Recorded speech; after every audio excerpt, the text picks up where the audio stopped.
This is Adelaide's National 9 News with Georgina McGuinness. Bali killers brag about the attack and warn there is more to come. Another suicide bomber tries to sabotage the Middle East peace talks. And a happy homecoming for our frontline troops.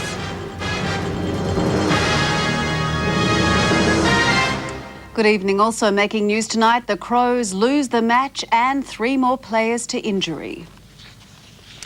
But first tonight, 2 of the men who plotted and carried out the mass murder of 88 Australians in Bali have given Channel 9 an extraordinary interview. They've gloated about the nightclub attacks and warned that more bombs are being built and more Australians will die. He's been a very public face of the Bali bombings, but Amrozi has never spoken before on camera about the attacks. In handcuffs and flanked by 2 guards, he warned the attack in Kuta last year would not be the last in Bali. There will be more bombs till the Westerners are finished. All of them to attack Muslim and attack humanity. For a man facing death by firing squad, Amrozi is remarkably calm. He has no remorse at all for allegedly helping plan and carry out the 2 bomb attacks. How can I feel sorry? I'm very happy because they attack Muslims and are inhumane. We asked him directly why he didn't feel sorry for the Australian victims. Because they are brutal. With their brutality, I don't feel sorry. You can see from their behavior. They come here, American, Jews and their allies. They want to colonize, not just for pride. They take our people to bars.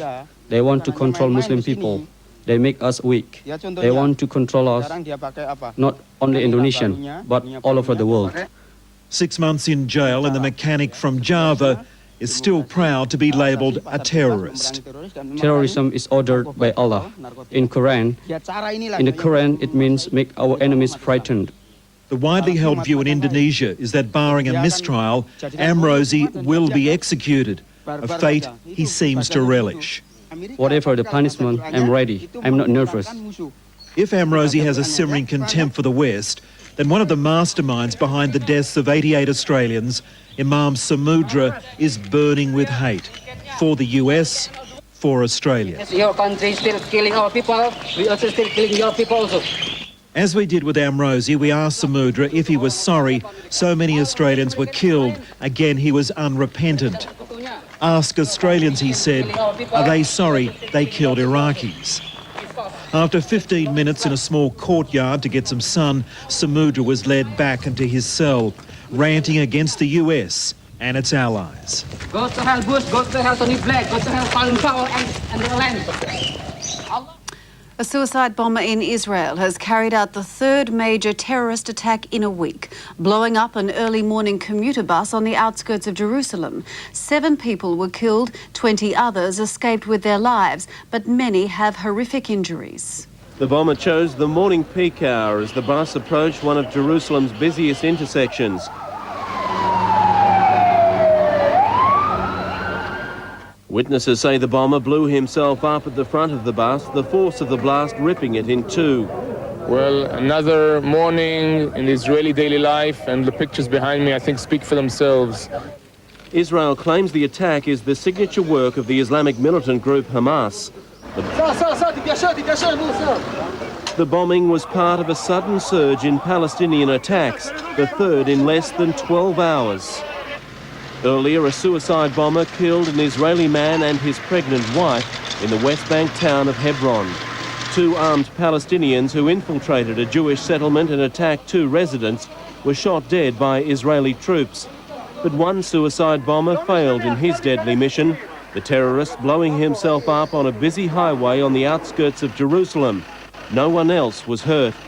The violence was timed to derail crucial talks between the Israeli and Palestinian prime ministers, who are meeting in Jerusalem for the first time in 3 years. And terrorism experts from both Britain and America are almost certain that yesterday's attack in the Moroccan city of Casablanca is the work of Al-Qaeda. The death toll there from the 5 explosions is now 41, including 10 terrorists. Today, police detonated what is thought to have been a 6th bomb, which failed to go off. Half of those killed were at this Spanish restaurant enjoying a Friday night out. Moroccan police have arrested 33 Islamic extremists in a series of raids. Australia's Army reservists are set to play an increased role in the war on terror. A special unit of volunteer soldiers will soon be based in every mainland capital. The call to arms is considered the biggest peacetime shake-up of our civilian force. Army reservists enlisted to fight the war on terror. We think it's another additional safeguard for Australia in this rather precarious world in which we're all living. A new unit to be known as the Reserve Response Force will begin training next month. Volunteers will undergo a crash course on counter-terrorism tactics, and by October, teams made up of 150 personnel will be based in every mainland capital city. They are skilled soldiers now, and we will train them to those specific requirements of the threat. The Response Force's role will be similar to that of America's National Guard, civilian soldiers armed and ready to move at a moment's notice in the event of a terrorist strike. Their duties will include offering on-site medical treatment and crowd control. As well, they'll be called on to protect landmarks and key buildings which are considered possible terrorist targets. The move has been welcomed by the states. The more people we've got trained for these duties, the better. The federal opposition claims the deployment is further proof Australia's role in the Iraq conflict has made us vulnerable. This is something that the Prime Minister has continued to deny. Despite issuing 12 new travel warnings for Australians, the government insists it has no new intelligence suggesting a terrorist strike is imminent here. But it has to be prepared. Damien Ryan, National 9 News. It was another emotional welcome home today with our SAS troops arriving back from Iraq. These are the men who served on the front line, fighting Iraqi forces in the country's western deserts. But because their work is so sensitive, their identities have to be protected. So today's homecoming happened well out of public view. Welcome home and thank you. It's a central fact of their lives, this need for absolute personal secrecy. Even though the fighting in Iraq is long over, all these men are constantly involved in the fight against terrorism, and they don't want their targets to have any idea of just who they are or when they might come calling. They may have just got home, but as they and their families were reminded, the job comes first. The fates have a way of calling the best to the front line when that is necessary. Most of the 150 troopers in one squadron saw some very tough fighting during their 4 months in the Iraqi desert. One young trooper today winning the Medal of Gallantry for outstanding bravery in combat against the Iraqi army.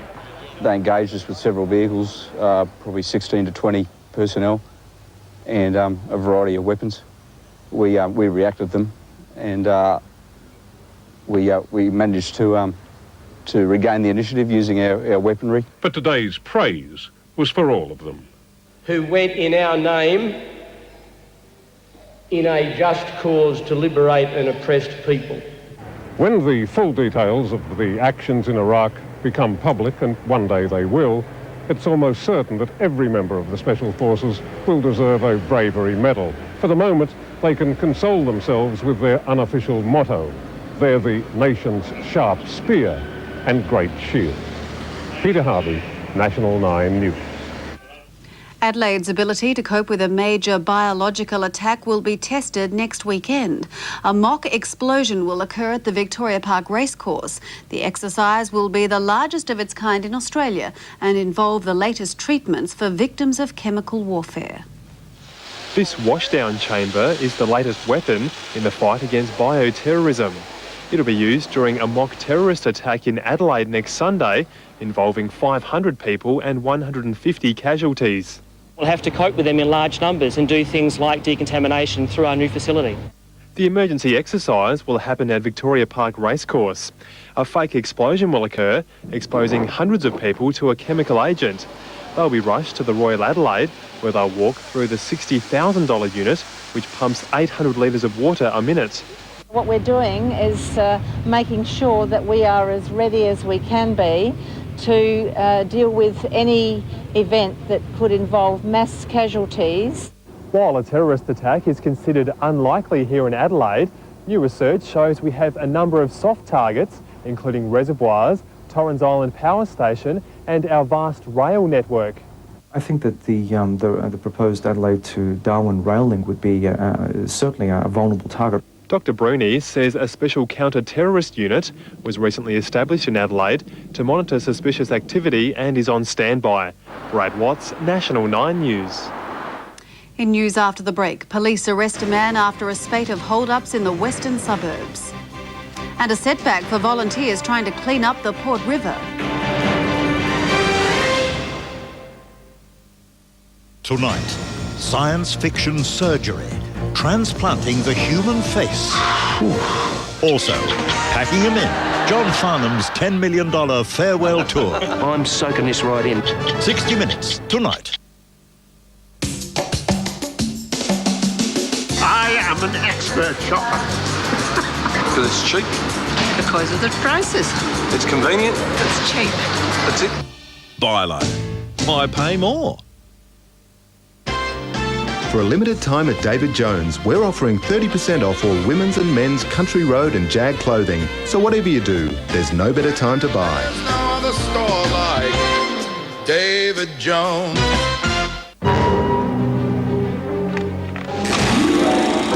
Come on, quick push! Oh, grab the gas! Oh, wait! It's me, Mum. Hello, dear. I heard they weren't biting, so I brought you some nice Campbell's Chunky for lunch. Thanks, Mum. Here you go, boys. This one's made with lean prime beef. Just like you, plugger? Chunky now with lean prime beef from Campbell's. Campbell's.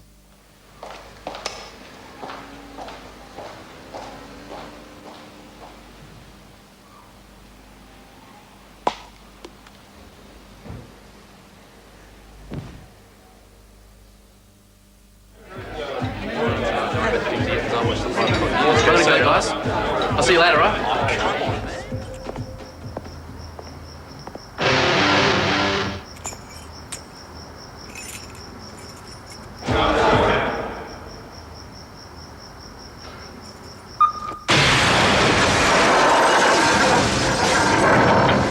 From the moment you make the wrong decision, you risk losing your car, your license, or even worse. Introducing the all-new range of high-tech turbo diesel engines from Jeep.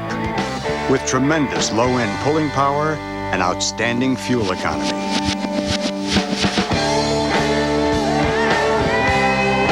The new Jeep Cherokee and Grand Cherokee turbo diesel engines will amaze you.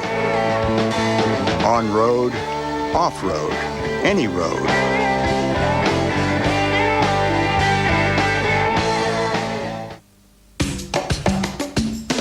Because it's cheap. Prices are good. It's always cheaper. And it's chocolate biscuit selected varieties, $1.45 and 200 grams at $1.97. Wondersoft toilet tissue 6-pack, $2.97. Buy low. Why pay more? Continuing the news, and police have made a breakthrough in their investigation into several armed hold-ups in the western suburbs. They raided a house at Seaton last night and arrested a 36-year-old man who's been charged with 10 counts of robbery with violence. It was this security vision shown on National 9 News last week that helped police make the arrest. Information came from a member of the public and we were able to add to that, and as a result we've been able to apprehend the person concerned. It's alleged that between March and May this year, the 36-year-old Seaton man committed 10 armed hold-ups, all in the western suburbs and all at night. Alleged targets include service stations, chemists, liquor stores, a hardware and a video store. The most recent, this mitre 10 at Findon just 3 days ago. Nobody was hurt during the robberies, however weapons were used on each occasion, and there was a fair degree of intimidation caused to the people who were working in those businesses. Police say it's the most significant arrest for armed hold-ups in the western suburbs this year. We're extremely happy with the result. Clearing up 10 hold-ups of this type obviously goes a long way to alleviating the concerns of the public regarding this sort of offence. The man was refused bail and is due to face the Port Adelaide Magistrates Court on Tuesday.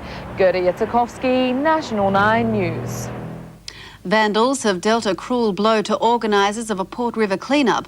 Volunteers arrived this morning to find the bins had been tossed in the water and the rubbish set on fire. The clean-up began yesterday, but organisers say their efforts are now in vain, the bins themselves needing to be dumped. Project Dolphin Safe is coordinating the clean-up and says it will push on despite the setback. Back overseas, and a bus has crashed in southeastern France, killing 27 tourists and the driver.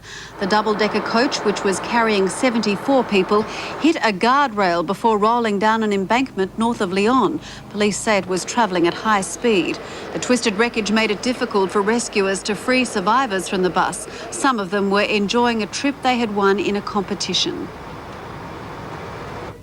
And in Britain, the welcome home mat has been laid out for HMS Ark Royal, the first of the Navy's surface warships to return home from Iraq. Thousands lined the shores at Portsmouth, where the carrier docked, allowing its 600 crew to catch up with family and friends. Nice to see all those welcome homes. Here's Kim with Sport. Kim. Thank you. Those sailors couldn't get off the boat quick enough. Not wrong. Hello, everyone. After the break, more injury troubles for the Crows. Australia's one-day Caribbean campaign starts on a winning note. And back-to-back FA Cup victories for Arsenal. Sweetie pie. The little terror in every family. She's hell on wheels. Every tantrum caught on camera. The groundbreaking technique showing parents how to take back control. Fantastic. When Nissan presents A Current Affair with Ray Martin. When I'm not on the Today Show reporting the weather, I like to create it. A little rain. Sandstorm.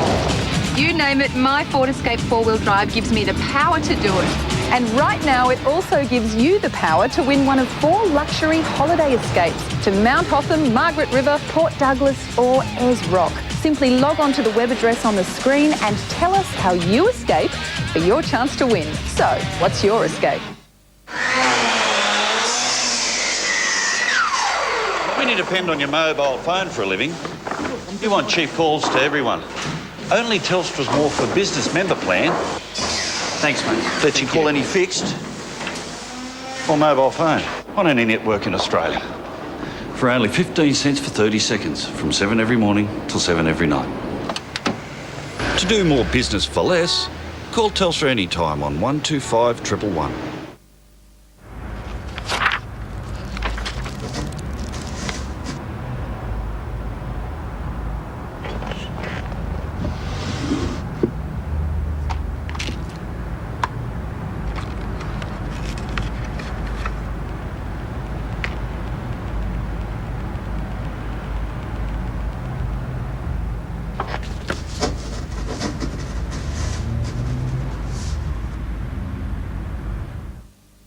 Not 400 days, not even 500 days, but at LeCornu an incredible 735 days interest-free. That's 735 days interest-free and absolutely no deposit. But you better hurry, this won't last long. LeCornu.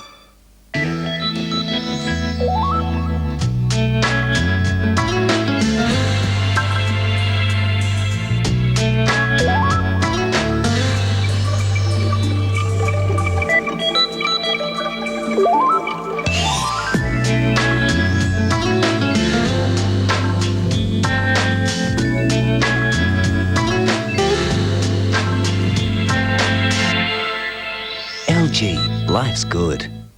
It's the end! The end! It's Mitsubishi's end of financial year sale, so for real value and great prices, we're doing special deals across the entire Mitsubishi range. Look, he's going to do it. So jump into your Mitsubishi Diamond dealer now. Hello again to football first, and the Adelaide Crows injury toll continues to rise with Carey, Smart and Burton still in doubt for next weekend. 3 more players have been added to the missing list, with Ronnie Burns the most serious.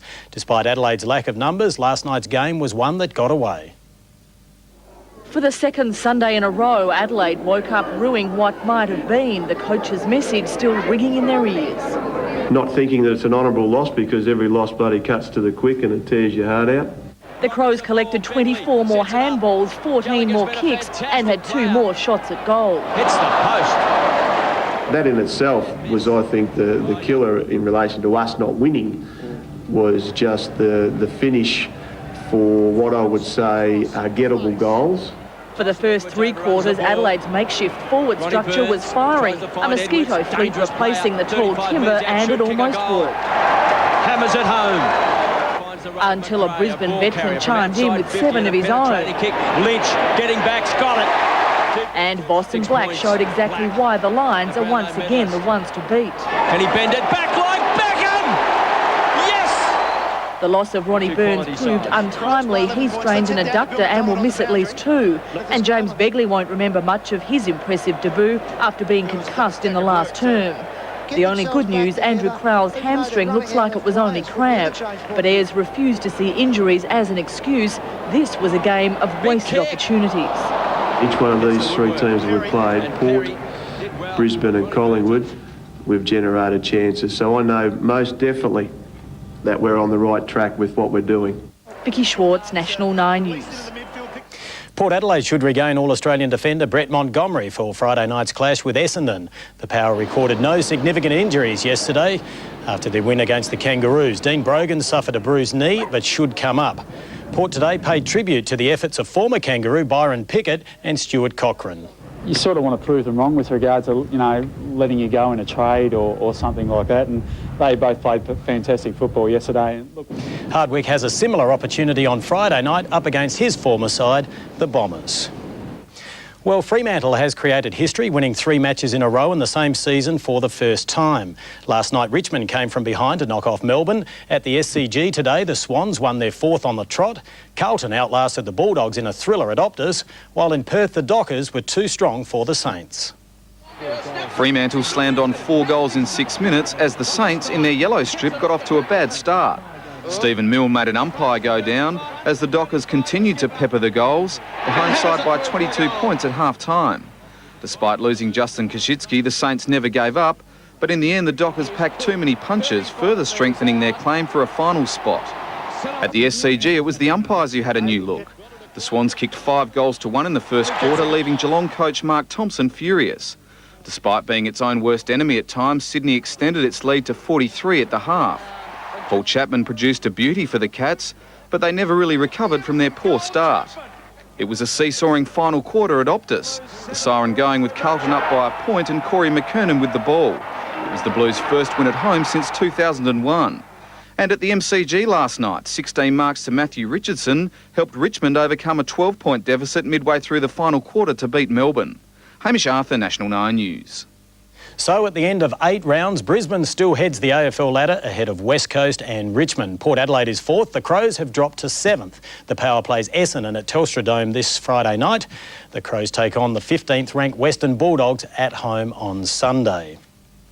To cricket now, and Darren Lehmann is likely to miss the next 2 one-days against the West Indies after straining a calf muscle during last night's Game 1 victory. In a rain-affected match, Ricky Ponting and Lehmann hit half-centuries before Ian Harvey starred with the bat and ball. Chasing 208, the Windies fell just short of their revised target. Jamaica's Sabina Park pitch looked like a belter, but Brian Lara punted on fielding Adam Gilchrist. That's for the first Australian to make that gamble backfire. Why Brian Lara won the toss and wanted the bowl this morning, to be on me. Gilchrist went down swinging for 21. Matthew Hayden followed. Ricky Ponting. And that's for... proved he's recovered from a virus that forced him to miss the final test. The captain and Darren Lehmann making half-centuries, the late-over surge supplied by Ian Harvey. And there, but there's a big gap between them. Harvey's unbeaten 48 and Michael Bevan's 43 boosted Australia's total to 270, leading the chase Ricardo Powell. Issuing Australia's bowlers and all but one spectator a timely wake-up call. Powell and fellow Jamaican Chris Gale delighting their home crowd. And that is 6. Far from tongue-tied, Brad Hogg had to glance over his shoulder to get rid of Gale. Both openers bagged by Brett Lee in the space of 2 balls, but soon after they fell, so did the rain. Chasing a revised target of 208, the Windies almost earned a final over reprieve when Hogg's hands deserted him. And he's dropped it! But the tourists won by 2 runs, stretching their one-day winning streak to 18 matches. Andrew McKinlay, National 9 News. Now to soccer, and Arsenal has won the FA Cup for the 3rd time in 6 years. The Gunners beat Southampton 1-0, easing some of their pain at missing out on the Premier League title. Rain saw the roof of the Millennium Stadium closed, making this the first cup final to be played indoors.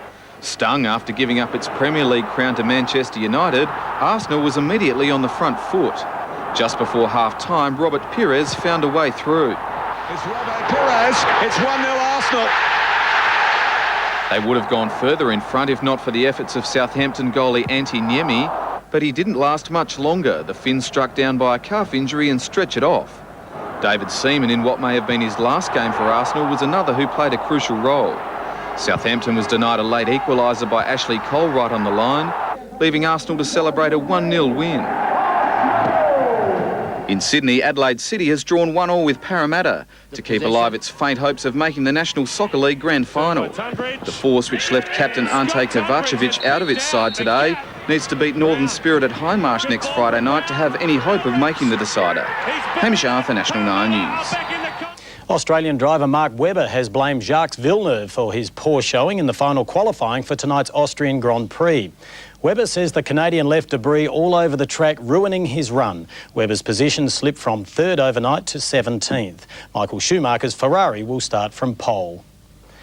And the Adelaide Thunderbirds have had a lucky escape in Brisbane, defeating the Firebirds by just 1 goal. Still a win, though. Well, despite the wet weather, racing officials are hopeful the track for tomorrow's Adelaide Cup at Morphettville will be rated good. La Destina is currently favourite at $6. The Gay Waterhouse-trained Corporate Queen is also well fancied. Last year's winner, the A-Train, is at $14. For the final word on the Cup, here's leading bookmaker Hollywood Sid. Forget the weights and barriers. In a very even and open betting race, La Destina, very, very impressive winner last start and dropped the whip at the 300-metre mark. To be trained or coached by the very informed Robert Smurden, he won the Goodwood Handicap on Saturday. So that's horse number 2, La Destina, to win. I reckon number 6, Pillage and Plunder, for second, and for third, number 17, Fire Tone. But for the $1 each way a year punter, number 13, Oxford Dollar, the local hope. Perhaps my best tip, rug up, snuggle up, be at trackside for all the fun, the feasting, the fillies and the fashions. Desperately wants to get into TV, Sid. That's our sport. Thank you, Kim. Xavier's along next with the weather details for the holiday Monday and, of course, the race. And take care if you're on the roads tomorrow. Here is where the speed cameras will be.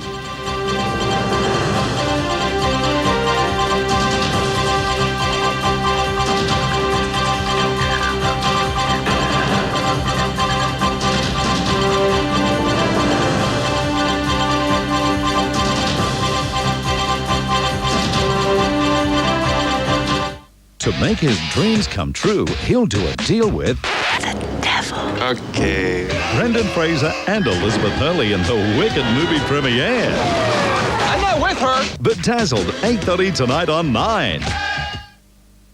At Target, until Wednesday, you can get 20% off babies and kids' clothing, sleepwear and footwear, excluding underwear, socks and hosiery.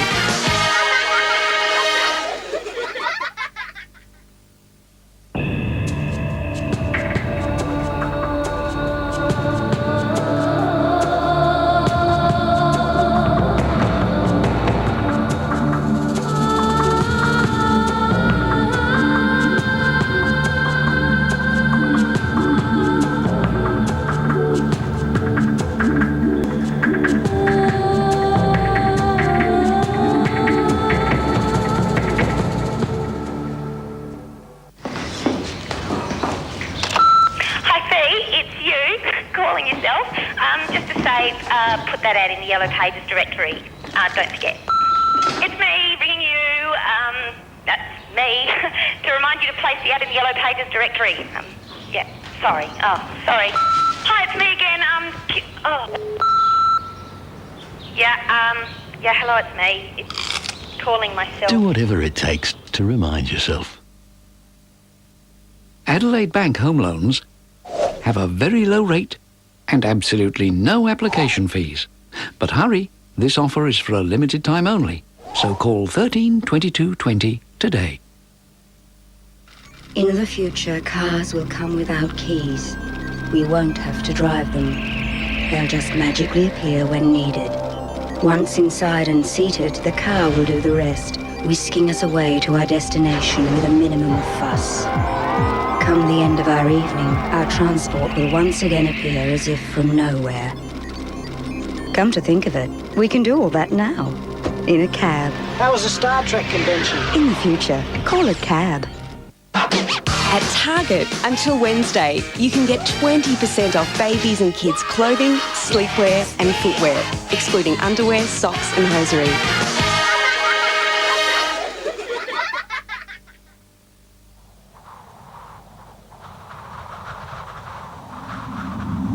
With new Prado's class-leading VVTi V6 power, hills become effortless. Prado introduces driver assist technology.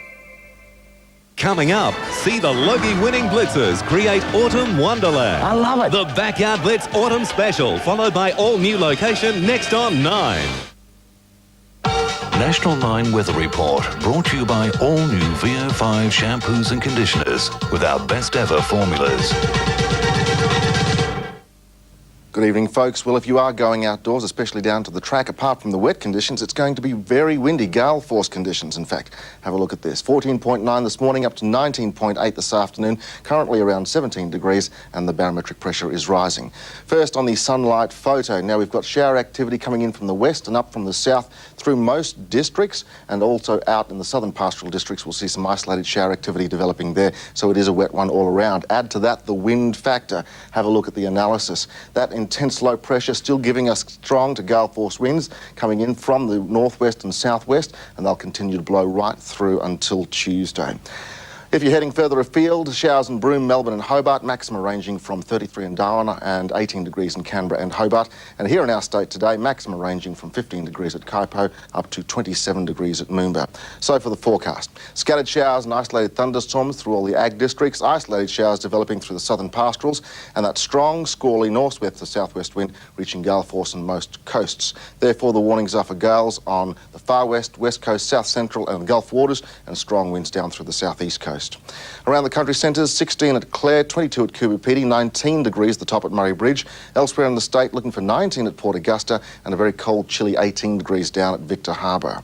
On the waters, squally northwesterly winds at 33 knots, turning westerly by the evening at 30 knots, seas up to 2.5 metres. It's rough. And for the metropolitan area, windy with showers and rain through the hills, 18 degrees through both Adelaide and Elizabeth, 15 at Mount Barker and Noarlunga looking for a top of 18 degrees. Now over the next few days, everything starts to clear out by Wednesday, should be fine by the afternoon after some morning drizzle. Thursday fine though cloudy, and in the longer term, back to a shower or two. So rug up tomorrow, folks. Here's George. Thank you, Xavier. And that is the news for this Sunday night. Thanks for your company. Now, there were plenty of paws out pounding the pavement this morning in the annual Million Paws Walk.